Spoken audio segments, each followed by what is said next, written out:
સુરતનો એક વિદ્યાર્થી નીકળ્યો આંતરરાષ્ટ્રીય ઠગ રેકેટનો મોટો ખેલાડી।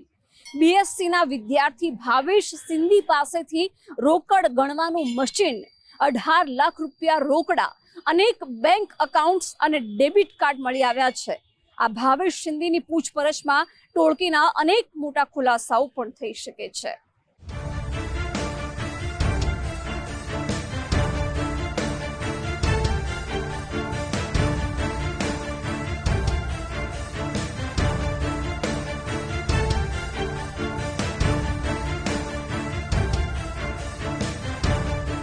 ગુજરાતના આર્થિક પાટનગર ગણાતા સુરતમાંથી સાયબર ઠગાઈ આચરતી ટોળકીના સભ્યો છાસવારે ઝડપાઈ છે।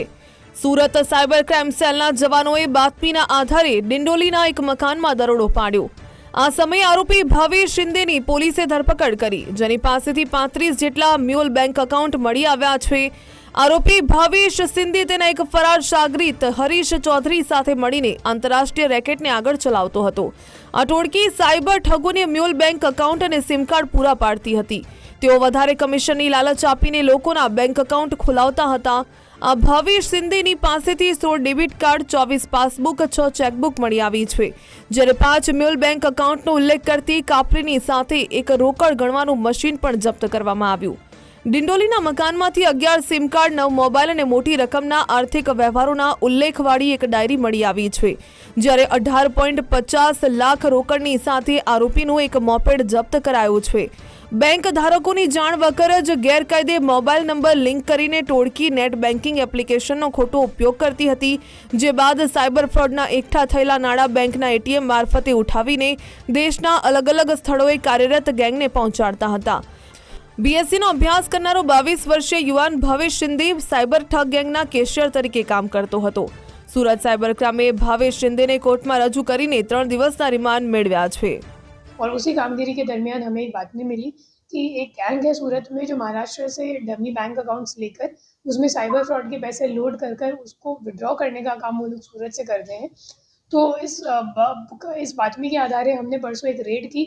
उस रेड में हमने एक आरोपी को धरपकड़ किया है, जिसका नाम है भावेश सिंधे।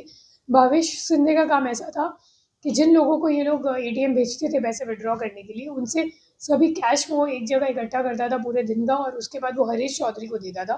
हरीश चौधरी के घर में जब हमने रेड की तो हमें उसके घर से 18.5 लाख रुपए कैश मिले, 40 सिम कार्ड मिली है, 35 बैंक अकाउंट की डिटेल्स मिली है। उस जब 35 अकाउंट्स की डिटेल हमने बैंक एनसीआरबी पोर्टल पे देखी तो उसके सामने 56 फरियाद दाखिल है एनसीआरबी पे, और टोटल 47 करोड़ 44 लाख के फ्रॉड इन सभी कंप्लेंट्स में सामने आए हैं। સુરત સાયબર સેલના જવાનો ડિજિટલ યુગમાં આચરવામાં આવતા આર્થિક ગુના સામે કડકાઈથી પગલાં ભરી રહ્યા છે। સુરત પોલીસની પ્રાથમિક તપાસમાં આખું કૌભાંડ અંદાજે 47 કરોડ 44 લાખથી વધુનો હોવાનું સામે આવ્યું છે। આ ગેંગનો મુખ્ય આરોપી દુબઈમાં બેસીને ઓપરેટ કરે છે। આંતરરાષ્ટ્રીય ઠગ ટોળકી એવી ચાઇનીઝ ગેંગ સાથે પણ તેના સંપર્કો હોવાની શક્યતા રહેલી છે। હાલમાં બીએસસીમાં અભ્યાસ કરતા ભાવેશ સિંધે ટૂંકા ગાળામાં ધનવાન બનવાની લાલચે વિદેશી સાયબર માફિયાઓની સાથે હાથ મિલાવ્યા હતા।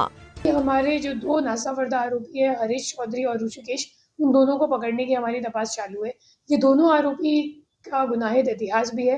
ये लोग को पहले ईडी के एक तपास में, जिसमें महादेव गेमिंग ऐप का जो बहुत बड़ा इन्वेस्टिगेशन था, उसमें 4 साल पहले अरेस्ट किया गया है, और अभी वो शायद बेल पर बाहर है, और अभी उनको हम पकड़ने के लिए कोशिश कर रहे हैं।